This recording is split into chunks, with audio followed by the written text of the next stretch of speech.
देखिए, पेरेंट्स को बहुत जरूरी है कि अपने बच्चों का ध्यान रखें। उनका बिहेवियर चेंज तो नहीं हो रहा है। वो वॉशरूम में कितना टाइम लगाते हैं? अगर वो पहले 10 मिनट में बाहर आता था, अब 1 घंटा क्यों लग रहा है?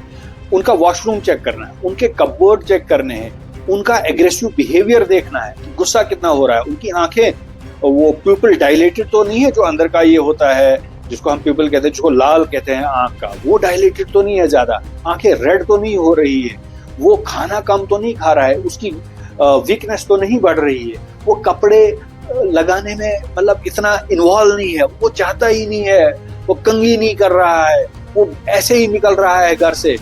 स्कूल में आप देखोगे कि वो बिल्कुल पहले मेरिटोरियस था, अब बिल्कुल डाउन हो रहा है, उसका जो रिजल्ट काफी कम आ रहा है।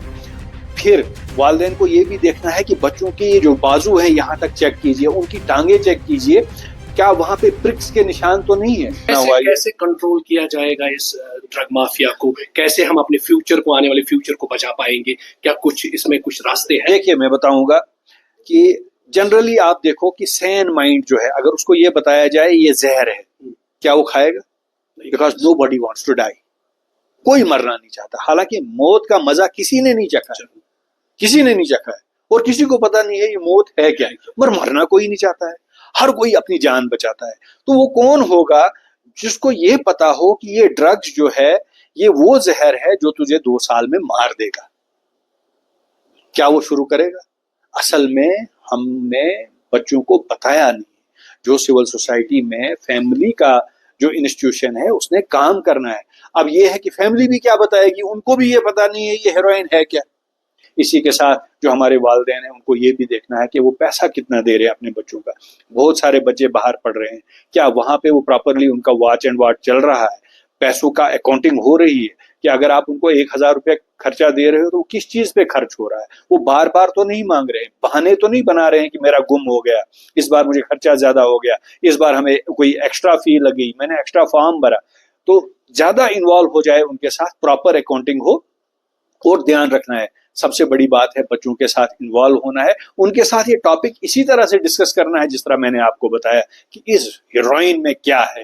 ये हेरोइन एक्चुअल डाइस्टाइल मॉर्फिन नहीं है, but it is a compound जिसमें बहुत सारी ऐसी दवाइयां डाली गई हैं, तो बहुत सारी ऐसी चीजें डाली गई है जो अल्टीमेटली 2 साल में एक इंसान को मार डालेंगी, और अगर वो जिंदा रहता है और अगर आगे आने वाली नस्ल उसकी होगी वो डिफॉर्म्ड होगी, अपाहिज होगी। Right now Pakistan is at the stage of cold war, तो वो चाहता है कि यहाँ पे इसको पंप किया जाए हमारी सोसाइटी में। एक तो एडिक्ट तो बने ही, और हमारी नस्लें भी खराब हो जाएं, बिकॉज जब आपका जीन पूल ही इन केमिकल वेपन प्रिकर्सर से खराब हो जाएगा, जेनेटिक मॉडिफिकेशंस हो जाएंगी, तो बच्चे जो आगे नई नस्ल होगी वो अपाहिज होगी, डिफॉर्म्ड होगी। तो आप अंदाजा लगा सकते हैं कि अगर इस हेरोइन के साथ इतना कुछ मटेरियल डाला है एंड देन पहले स्टेज में हम फाइल पे रख के उसको सूंघते हैं, फिर हम अल्टीमेटली इंजेक्शंस पे पहुंच जाते हैं क्योंकि इसमें कैपेसिटी आपकी बढ़ती है, आपको असर नहीं करता है, वो आप ज्यादा डिमांड करते हो, तो ultimately you die within 2 years. 2 साल से ज्यादा एक बच्चे के नहीं निकलेंगे जब वो ये जहर अपने ब्लड में डालता रहेगा। और हेरोइन का तो ये है कि just 3 doses are required and you become addict. और आप एडिक्ट बन गए, पहला दिन, दूसरा दिन, तीसरा दिन, पहली डोज, दूसरी डोज और तीसरी डोज, क्योंकि एक डोज का असर 12 से 24 घंटे तक रहेगा।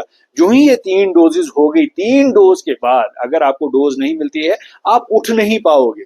आपको ऐसा लगेगा कि आपकी हड्डियां टूट चुकी हैं, आपके पसीने छूटने शुरू हो जाएंगे, डिफरेंट इसके सिम्टम शुरू हो जाते हैं। किसी का डायरिया शुरू हो जाएगा, किसी को एक्यूट फीवर, किसी को वॉमिटिंग फील, किसी को चक्कर आ रहे हैं, नौसिया, मतलब वो पागल हो जाएगा, कोई टकरे मारना शुरू करेगा दीवार के साथ।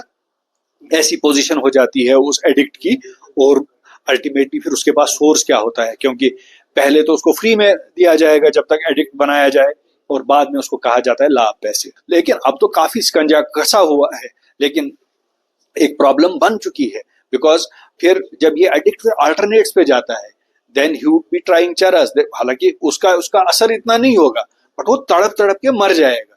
तो this is how they are operating.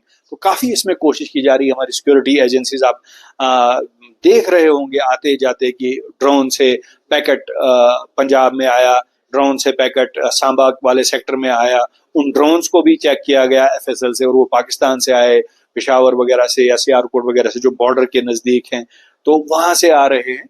This is being done. और ये अब इसके लिए नहीं है कि they are just earning money, अब तो ऐसा लग रहा है कि they would be just pumping free of cost, और यहाँ उनको फ्री में दे रहे होंगे कि चलो भाई लगा दो आप लोगों को। अल्टीमेटली यहाँ पे जो वो ड्रग लॉर्ड बैठा होगा, जिनको तुम्हें ड्रग लॉर्ड क्या, they are killers of nation, merchants of death, जो कि दूसरों के बच्चों को मारेंगे और वो थोड़ा सा पैसा कमाने के लिए।